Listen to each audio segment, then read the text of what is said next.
Bagaimana kabar Ananda hari ini? Semoga Ananda sehat selalu dan dilindungi Allah dari COVID-19 ya Ananda.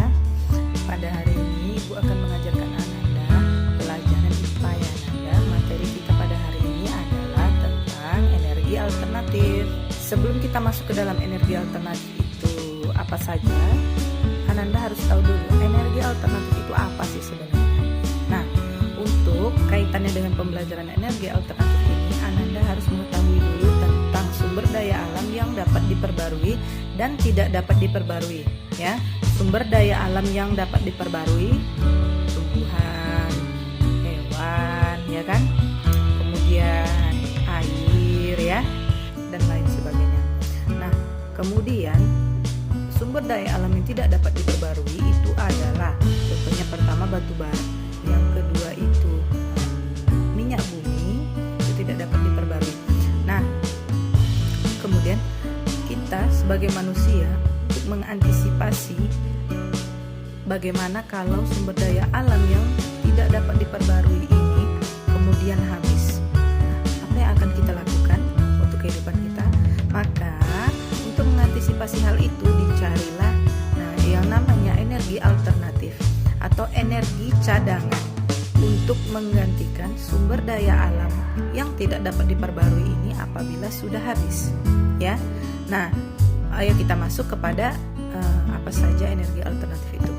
Untuk energi alternatif yang pertama itu adalah matahari, energi matahari.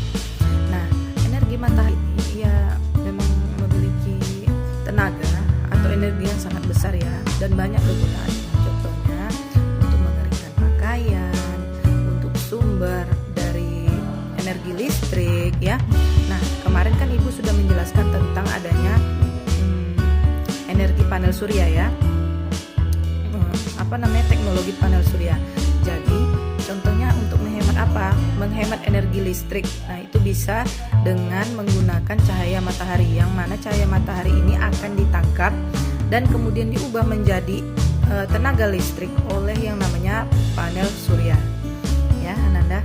Nah, kemudian selain untuk tenaga listrik ini juga bisa panel surya ini digunakan untuk kendaraan bermotor, contohnya mobil ya. Itu sudah ada di luar negeri mobil yang menggunakan panel surya. Jadi mobilnya tidak lagi menggunakan bahan bakar minyak ya. Nah, selanjutnya selain cahaya matahari itu ada juga angin. Nah, angin ini hampir sama kegunaannya untuk cahaya matahari. Bisa untuk mengeringkan pakaian dan bisa untuk pembangkit listrik tenaga angin ya, atau aerogenerator. Nah, itu udah ada di luar negeri anak ya. Kemudian ada juga yang kegunaannya itu adalah untuk mendorong perahu nelayan ya. Jadi kalau biasanya perahu nelayan itu ada yang memakai mesin dan itu menggunakan minyak, menggunakan bahan bakar minyak, maka itu bisa diganti dengan perahu yang ada layarnya itu ya, sehingga dia bisa ditiup oleh angin dan kemudian bisa berlayar. Jadi tidak perlu menggunakan minyak lagi, minyak bumi ya. Oke, yang selanjutnya itu adalah air. Nah, air ini juga bisa digunakan sebagai pembangkit listrik ya, pembangkit listrik tenaga air atau PLTA. Bisa digunakan untuk mengganti listrik yang biasa dikeluarkan oleh PLN. Bisa digunakan air ya untuk membangkitkan listriknya. Nah, kemudian selain air kita juga ada namanya energi bahan bakar bio. Nah, bahan bakar bio ini adalah energi yang berasal dari tumbuh-tumbuhan. Berasal dari tumbuh-tumbuhan, berasal dari hewan juga bisa. Nah, jadi kalau yang berasal dari tumbuh-tumbuhan itu yang menghasilkan minyak. Contohnya adalah kelapa sawit, kelapa, kemudian tanaman jarak. Itu akan menghasilkan minyak ya. Kemudian selain itu juga ada jagung, singkong dan sagu yang bisa digunakan dan untuk menghasilkan yang namanya bioetanol, ya ini pengganti bahan bakar minyak. Oke, selanjutnya kita juga bisa mendapatkan bahan bakar minyak ini untuk bahan bakar kita memasak itu dari kotoran hewan yang diolah kemudian menjadi yang namanya biogas. Nah, biogas ini bisa digunakan untuk keperluan memasak, pengganti dari minyak tanah ataupun pengganti dari gas ya.